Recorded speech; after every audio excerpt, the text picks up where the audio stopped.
Have you ever felt it? That fleeting sensation as if someone unseen is watching over you. Perhaps it comes late at night when the house is cloaked in silence and you're the only one awake. The air grows still, the shadows linger, and a quiet question rises from somewhere deep within. Are they still here? The ones we've loved and lost? Do they linger, watching, feeling, remembering? It's a question that haunts many hearts, especially when grief is fresh. Especially when love remains, but the body is gone. Where do they go after they leave us? Do they sense our sorrow, our whispered prayers? Do they ever look back? Mary found herself asking these very questions after the death of her husband, George. He had passed so gently and asleep in his favorite armchair, a book resting on his chest as if he had simply drifted into a dream. The doctor said his heart had stopped. Peaceful, natural.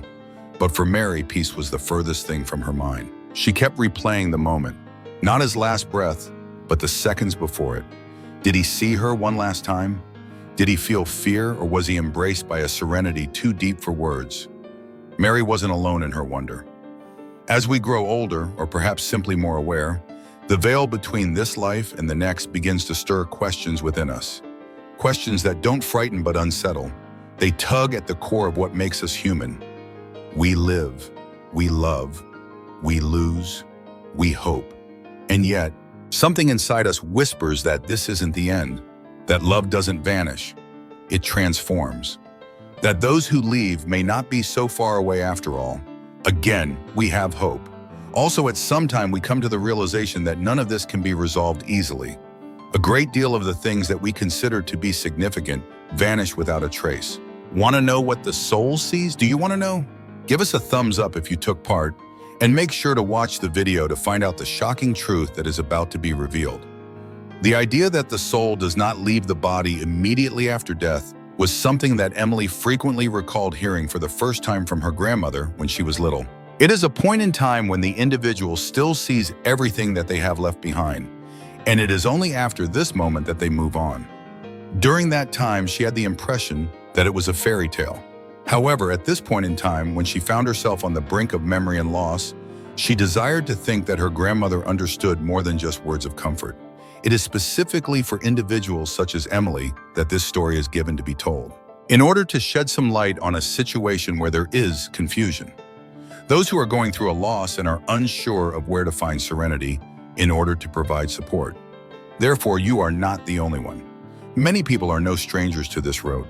And if we pay attention to the accounts of other people, of those who have been through extraordinary experiences, we might be able to discover the answers that we have been looking for. What is it that the soul sees in the instant that it passes away?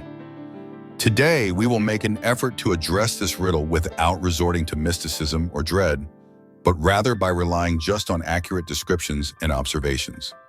Additionally, it is possible that every one of us will discover a piece of solace inside the lines. There are a lot of things that change right after death, but not in the sense that we are accustomed to imagining change. There are a lot of people who have encountered clinical death who don't talk about being afraid or feeling black, but rather they talk about feeling an astonishing lightness. David, a guy who was 72 years old, experienced a cardiac attack while he was on his own property. According to the physicians, his heart had not been beating for almost 10 minutes when his wife called for an ambulance to take him to the hospital. He told them a bizarre but extremely tranquil story when they brought him back to life. It seemed as though he had risen from his sleep and seen his wife bending over him. Not only did he hear her scream, but he also noticed the activity of the doctors. However, he did not experience any fear, agony, or anxiety. Rather, he felt a sense of full liberation. Over and over again, these accounts are repeated. Peace is the first sensation that the soul experiences. It is no longer painful to the body, and no longer does it draw it down to the ground. The weight that the individual did not even realize they were carrying has been removed. It becomes immediately apparent how much we keep to ourselves. Anxieties, fears, worries, and thoughts about indebtedness, as well as resentments and regrets. Each and every one of these things is freed in an instant, as if someone were to gently remove a heavy coat off you. Such feelings are not uncommon at all. A sensation in which one feels as though they are being engulfed by a warm wave is described by individuals who have experienced the other side. Not a dream or a delusion, this is not happening. Both clarity and tranquility are present, while at the same time there is a touch of surprise, amazed by the ease with which everything can be released. It came as a surprise that there was no dread. Emptiness is not the case. This is a state in which there is no longer any suffering or upheaval. One way to describe the experience is that it is as if the spirit emerges from a crowded and noisy chamber and finds itself in the open air. And even if it does not yet have a complete comprehension of what has transpired, it already possesses a sense of calmness. There is no fear or terror in the air. On the other hand, there is a tacit acceptance of the situation. Possibly this is the reason why those who have lost loved ones often experience a peculiar silence after the loss of their loved ones. It seems as if a portion of the soul remained close in order to deliver a brief farewell. They appear to be saying, "I'm fine," as if they are in another country. And even if it doesn't come immediately, there is genuine solace to be found in this atmosphere of solitude. Many people who have experienced the passage from life to death have said that subsequent to the initial wave of tranquility, a moment of comprehension comes into being. When viewed from the outside, they perceive themselves. It is not terrifying, but rather not what one would expect. The soul appears to take a step back and observe what is taking place without experiencing any discomfort or anxiety. David, whose name has previously been stated, related how he looked at his body laying on the floor and did not instantly realize that it was his own body. The events transpired like if they were seen in a movie with slow motion. He heard his wife crying, people rushing, and the siren of an ambulance. And on the inside, there was silence and comprehension. Others have also detailed these experiences in their own words. They claim that they are able to watch their loved ones, hear what they say, and feel the anguish that they are experiencing, but they do not experience it themselves. The soul appears to become detached from all of that suffering. It is still in a different state, peaceful and clear. For a few minutes or maybe longer, this may continue. In the event that the departure was unexpected, the soul appears to stay in order to comprehend what transpired, to express its farewells, and to gaze upon those it leaves behind. An old woman named Sophia, who suffers from the loss of her younger brother, has provided one of the most heartfelt testimonials. He had passed away as a result of an accident, and she had a dream about him the same night. He was standing next to her bed, smiled and serene, as if he had come to reassure her that everything was well. There was no doubt in Sophia's mind that it was not a dream. Even though he appeared the same as he did in life, he was brighter on the inside. She awoke in the morning with tears in her eyes, yet she did not feel afraid. It had been many hours since she had experienced a feeling of lightness.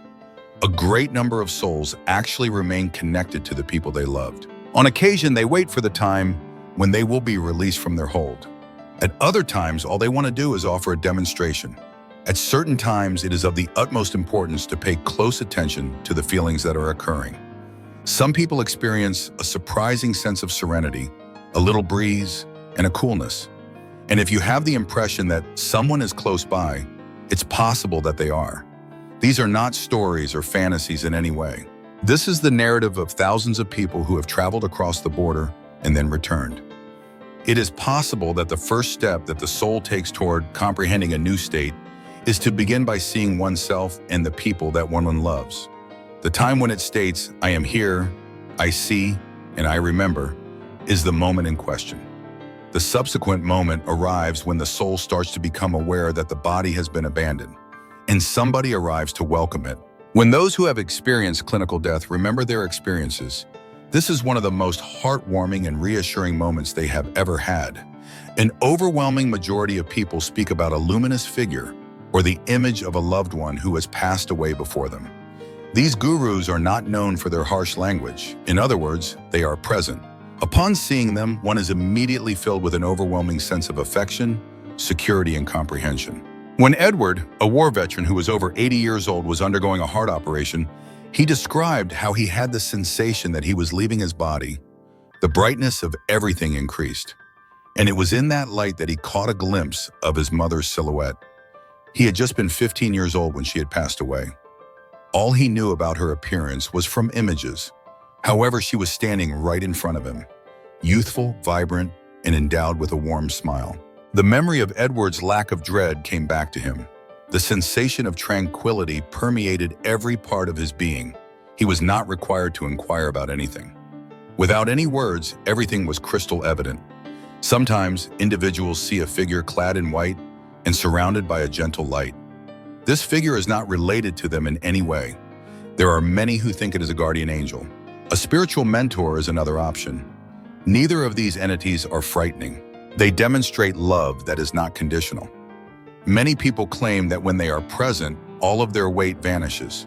There is no longer any uncertainty. If you are with someone who knows you better than anybody else, who embraces you entirely and never judges you, then you are in a relationship with that person. The occurrence of these interactions does not arise instantly. It is common for them to take place once the soul has realized that it has crossed the border. And then someone shows up who is prepared to lead it in a different direction. On occasion, it is a parent who has been missing for a considerable amount of time. There are occasions when it is a cherished spouse that you haven't seen in 50 years. It may come as a surprise, but many people remember that these personalities were the first ones they encountered in their new state. It is a tremendous blessing to have such an experience. The fact that death is not a lonely experience is demonstrated by this. The spirit is not abandoned in the void of the unknown. It is welcomed with affection and warmly embraced as if it were a home. And it's possible that this is the reason why so many people who have been there come back with exact identical words. It is no longer a fear for me. The subsequent significant moment happens when the soul has a sensation that it is being received with love. The memory begins to recall not individual moments or bits, but rather the entirety of its life all at once, much like a panorama. The process in question is not comparable to a flight review or a judgment. The experience is more akin to taking a reflective, in-depth look back at all that has been felt. Not a single word, not a single action, and not a single feeling. People who have lived in this state have a variety of ways of describing it, but there is one thing that they all agree on. It's not merely that you behold happenings. You are aware of the impact they had on other people. You don't simply remember repeating what you said. When you hear such words, you experience what the other person thought and felt. This encounter does not incite dread in any means. It reawakens one's consciousness. It appears like the soul is beginning to comprehend. Every smallest item has a significance. Simply a glance, a touch, or a moment of stillness. All of it left an impression. A bad accident occurred to Clara, a woman who was beyond the age of 60. After a period of time during which she was asleep, she suddenly found herself in a room that was illuminated by a gentle light, as she later related. It was only her and her life playing out in front of her like a movie. There were no walls, just her, and there was no time. However, the most important thing was that she experienced all that everyone around her did throughout those times. The moment she witnessed her daughter quickly hugging her before school and exclaiming, "Hurry up, I'm late," was one of the most emotionally compelling moments of her life. Suddenly, she had the realization that for her young daughter, that hug had been a source of warmth during the entire day. Afterwards, Clara came to the realization that she had the potential to be a source of love, even in the most mundane of circumstances. In the grand scheme of things, life is neither a test nor a punishment. It is the opportunity to think on the past from a fresh point of view, to experience the richness and splendor of your path. This is not an indictment, rather it is an expression of understanding. In addition, it is possible that this is the moment when the soul starts to forgive itself as well as other people. The soul is brought to a state of clarity by such an evaluation. When it begins to see what it has learned, who it has loved, who it has wounded, and how each experience has made it stronger, it begins to comprehend. Neither is it the end. We are moving on to the next stage of the process. This stage is already being taken with a more profound comprehension and a more joyful heart. It is possible that something that is difficult to define with words will open up before the soul after it has experienced the moment of remembering. It is comparable to a threshold, or shalom, the boundary that marks the beginning of a separate existence. A sense of choice is said to emerge at this point, according to a number of different reports. Sometimes it seems as though the soul is being asked, do you want to remain here or do you want to go back? In addition, despite the fact that this choice appears to be spiritual, It is not chosen with the intellect. It originates from the most profound aspect of what is yet going to be completed. An old veteran named Benjamin once passed away as a result of a clinical death that occurred following an operation. He described how he found himself standing at a door, but it was not a door in the traditional sense. Rather, it was a light that emanated from a distance like a pleasant glow. Beside him, he saw silhouettes that he was unable to differentiate, but he had the impression that they were his loved ones or friends who had died away in the past. Benjamin was aware that if he took a step forward, he would be into something completely different, a peace that he had never experienced before. In that very instant, however, he recalled his son who was in need of his assistance, as well as his granddaughter whom he had promised to take fishing. After then, he heard a voice that was not loud but was firm, and it said, "Your mission is not yet complete." Many people who have been through something comparable have said that they had the impression that they were given the opportunity to make a decision. However, there are occasions when life itself makes the decision. In the event that the soul believes that its journey is not yet complete, it will come back. On the other hand, if everything is finished, it marches forward with a sense of buoyancy and self-assurance. It is possible for the soul to be incapable of making a choice at times. After then, those who have been of assistance, such as mentors, illuminating personalities, and loved ones who have already passed away, make their appearance.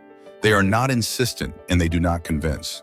Simply said, they make it quite evident that the decision is always made with tenderness. Nobody is either pushing ahead or holding back. Everything takes place in a cautious and thoughtful manner. The area beyond this threshold is a unique one. It does not feel chilly or intimidating. It is a place where everything is made apparent and where the spirit is freed from fear. This is a simple fact. Its journey is significant, and it is not traveling alone.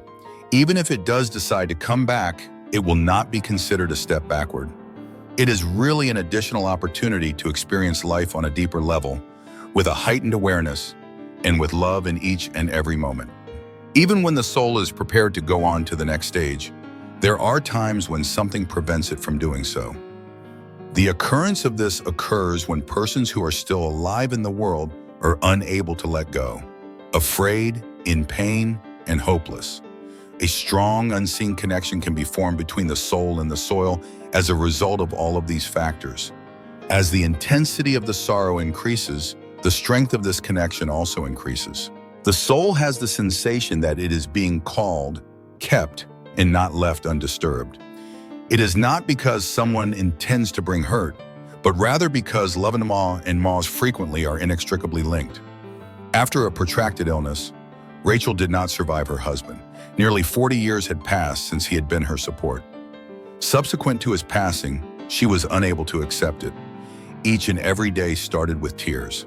Her conversation with his photograph began and ended each and every night. She begged for a sign, pleaded, and blamed herself for the things that she was unable to express. Before she suddenly encountered him in a dream one night, several weeks had gone since she had last seen him. The two of them were standing near the window, and he was smiling softly at her.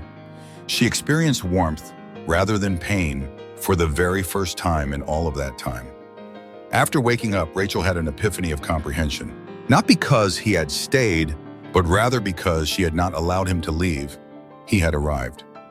These tales are not uncommon at all. If the soul believes that it is still being called, it may choose to remain at home, close to the people it loves, that its departure has not been taken into consideration.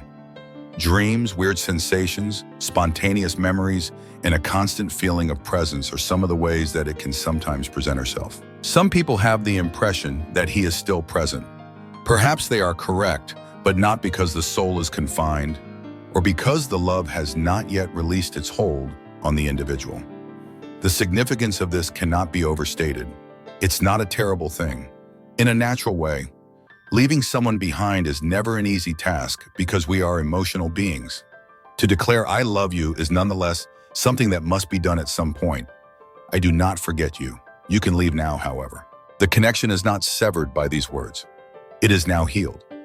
After hearing them, the soul is able to continue its journey with a sense of relief, knowing that it is remembered but is no longer being held back. Even if the grief is still fresh, and even if it feels like there is a void without them, There are times when the greatest act of love is to give freedom to another person. When the soul is able to let go in peace, it experiences a sense of peacefulness, which is experienced by both people who have passed away and those who are still alive. For many people, death is seen as the conclusion of something, like a dark point at the end of a lengthy line. On the other hand, this is not the end for the soul. It's a trip back to the house. In other words, it does not vanish, it does not dissolve, and it does not vanish into nothingness. This transition takes place in a different condition, to a world where there is no fear, no pain, and no time spent. In addition, the more we are willing to accept this realization, the simpler it will be for us to accept the loss. Individuals who have experienced the precipice between life and death come back with a profound sense of significance. There is no feeling of isolation there. There is acceptance and support for the soul. It is designed to comprehend that everything possesses significance. The entirety of its existence, including everything it goes through, has a purpose. This experience, regardless of what it may be, becomes a component of something that is more significant, bright, and beneficial. There is more to this than merely a reassuring thought for me. A reality that I have learned through my own personal experience with loss is that death is not a farewell, but rather a transition, a continuation of love in a form that we cannot always see but can always feel. This is something that I have learned through my own personal path of grief. It has been 3 years since I lost my father, and the anguish I felt was unlike anything I had ever experienced before. As the person who instructed me on how to ride a bicycle, the person who yelled the loudest at my graduation, and the one who always knew the appropriate thing to say when things got difficult, he was my hero. After his passing, I had the impression that the world had lost its vibrancy. However, as the days progressed into weeks, I began to notice things that were little and could not be explained. A cardinal landed on the railing of the porch of the house one morning when I was sitting in his regular seat on the porch. Cardinals were always a favorite of my father, who believed that they were a symbol of optimism. Because it remained there staring directly at me, I was able to sense him at that very time. It was almost as if he said, "I am here and I am fine." The passage of time brought forth further indications, such as his favorite song being played on the radio at precisely the correct time, or a scent of his fragrance in the air, while I was experiencing a poor mood. These were not fortuitous occurrences. My father was trying to console me from the other side, and they were reaching out to me. As a result of this event, my perspective on death and the afterlife has shifted. At one point in my life, I was under the impression that once someone left, that was the end of the tale. One thing that I have learned from going through this trip with the spirit of my father is that love does not end when he passes away. It progresses over time. When I am alone, when I am remembering the times we spent together, and when I am living my life in a way that is a tribute to him, I feel him. I have made it a habit to volunteer at a local shelter on his birthday every year, since he has always been a firm believer in the importance of giving back to the community. Every time I do it, I get a sense of his pride and his warmth. It's almost as if he's standing right next to me, smiling. It is a link that goes beyond the physical, a bond that cannot be severed by death, and it has provided me with a sense of calm within myself that I never imagined I would discover. I have gained a great understanding as a result of this. When we are with the people we care about, we are never truly apart. I think that my father's spirit is close by, keeping a watchful eye on me, and that he is aware of how much I loved him. The discovery that I have made has helped me become more present in my own life. Because of this, I no longer take the individuals I care about for granted. I make more frequent phone calls to my mother. More time is spent with my cousins and brothers. Because I am aware of how rapidly both laughter and hugs can change, I treasure each and every one of them. I've also acquired the ability to have faith in things that cannot be seen. I used to require evidence for everything, but now I am able to put my faith in the indications, the emotions, and the hints that my Father is within me. It is a faith that I didn't realize I had until I needed it the most, and it has helped me get through the most difficult times in my life. The lesson that is the most important of all is that love is unending. When we invoke the name of the person who has passed away, when we remember them with affection, and when we express gratitude for all the good things that have happened, we shed light on their spirit. This story began with Emily, who, over the course of time, began to feel that Michael was close to her.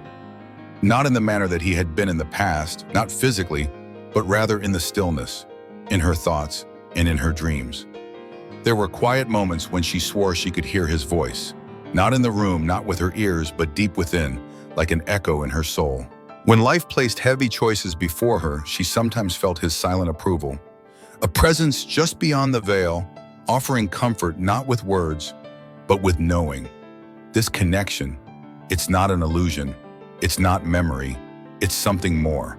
A thread woven between souls, invisible to the eye but unbreakable, even by death. This bond, once formed through love, never truly ends. It lingers in your heartbeat, in the warmth of a sunrise, in the way your breath catches when a song plays that only the two of you knew.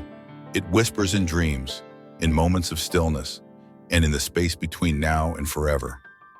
Those we have loved and lost, they are not gone. They have simply stepped into a world without aging, without fear, where the spirit is light and free. A place where pain dissolves and the soul remembers its origin. Peace. So if your heart is aching now, if the weight of loss feels unbearable, hold on to this. It is not the end. Something sacred is unfolding. The spirit of your beloved knows how deeply you still love them, and they are closer than you think. You will meet again, not in memory, not in longing, but in the fullness of time, in a place where love never fades. Until that day comes, live with love, speak with gratitude, carry their light forward, and above all, remember, you are never alone. Thank you for walking with me to the very end of this story. If this touched something within you, I invite you to support our channel. Give this video a like, leave a comment, and subscribe so we can continue this journey together. What did this story awaken in you? Have you felt the presence of someone you have loved and lost? Your words may be the light someone else needs in their darkest hour. Because yes, it's real. And love, it never dies.